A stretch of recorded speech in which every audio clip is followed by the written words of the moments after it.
Forecast first, sponsored by Matex Heating, Cooling, and Plumbing. Well, it was a very mild start to this Christmas week. Temperatures today made it up into the 50s. Cooling down now low tonight.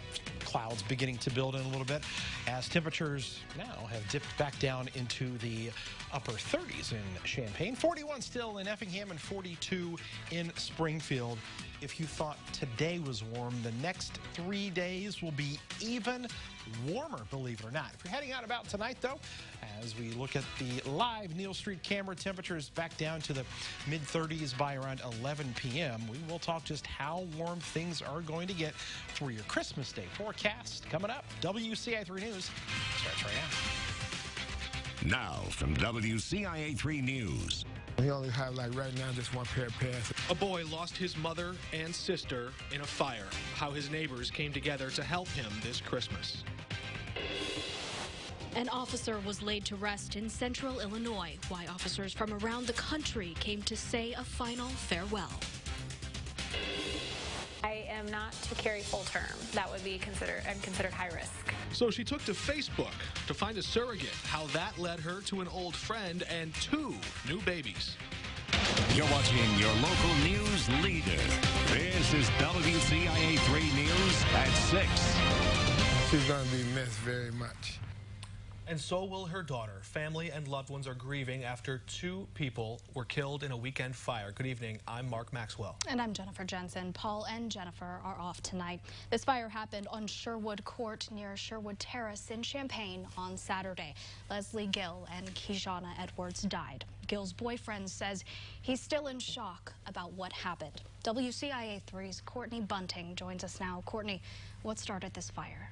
And Jennifer, fire crews are still looking into what exactly started it, but more important than that, they're also collecting donations for a family that not only lost everything they owned, but 2 people they loved. And I never expect this to happen. Dennis Nash is still coming to terms with saying goodbye to not only his girlfriend, but also his 12-year-old stepdaughter. I cried all day yesterday, you know what I'm saying, because I couldn't take it, and I still can't take it. I still don't believe my baby gone. Leslie Gill and Kijana Edwards died in a fire Saturday night in their Sherwood Court home. Nash says Edwards was trying to save her family. My little girl, she's a hero because she put her brother out the window and she tried to save her mama too. And, and doing all of that cost both of them life. On top of grieving, those who lived in the house now have nothing, including Gill's 9-year-old stepson, Elijah. We only have, right now, just one pair of pants, so anything we could do to help them, it'd be very appreciated.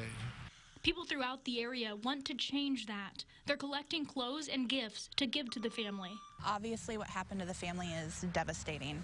There's nothing that's going to ease that pain. But the fact that there are people that are willing to help and take some of that pressure off of trying to figure out what to do next, that's amazing.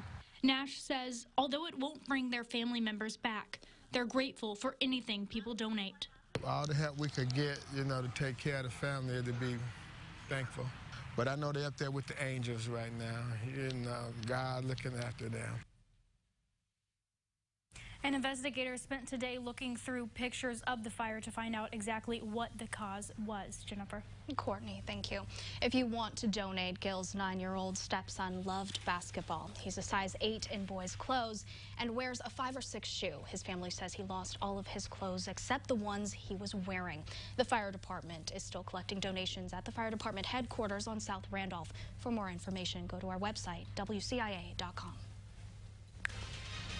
We have new information tonight. Officials have released the name of a man who was killed in a house fire in Tilton. It happened at a home on West 4th Street Saturday night. 25-year-old James Swank died from smoke inhalation. Officials say no one else was hurt. The cause of that fire remains under investigation. And we have new details about a fisherman who died after he fell through the ice. It happened at a pond in rural Wapella. We now know that man was 79-year-old Thomas Weil. Police say while he was ice fishing with his grandson, it cracked and he fell through. A team of more than 40 first responders worked for more than 4 hours yesterday to recover Weil's body from the water. We have an update on a shooting in Springfield. A 40-year-old man who was shot earlier this month has now died. Corandon Orr was sitting in his car on East Elliott and Wesley Streets when he was shot. That happened on December 5th. The coroner says he died Friday. The sheriff's office is investigating it as a homicide. A U of I police officer charged with official misconduct has pleaded not guilty. Gerald Sandage turned himself in last week. Police say he used the department's security cameras and databases to find personal information about two men and 5 women. He faces 7 counts of official misconduct. They say they discovered this while investigating 2 women's accusations of sexual assault against him. A 25-year-old Phoenix police officer died in a motorcycle crash last week, and that loss is being felt right here in central Illinois.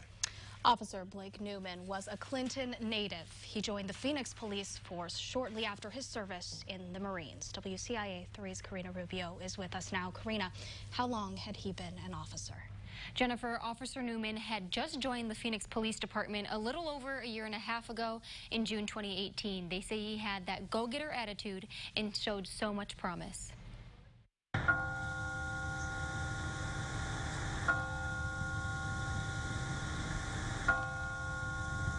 A somber sound in honor of a fallen Phoenix police officer. A whole community gathered in remembrance of a hometown hero gone too soon. Officer Blake Newman was off duty when riding his motorcycle in Arizona when he lost control and crashed. Now those that loved him are mourning the unexpected loss. A service was held at First Christian Church of Clinton, followed by countless cars in procession to Oak Park Cemetery, where Officer Newman was finally laid to rest. His death brought family, friends, and police from all over the state to the small town. Newman was also in the U.S. Armed Forces for 5 years before the police force. His fellow Marines made the trip to pay their respects and were also joined by officers from Phoenix. Newman's grandfather was a Clinton police officer. He was following in the footsteps of an entire family of first responders. Officer Newman was a 2013 Clinton High School graduate where he was part of a school band. His brother is currently a student there. Jennifer. Karina, thank you. Some people go above and beyond when it comes to lighting their homes during the holidays. How one church in Illinois is going even farther. Also tonight. I was thinking I would end up probably going through this process with somebody I didn't even know. But that's not what happened. How a rekindled college friendship via Facebook made her a surrogate mother.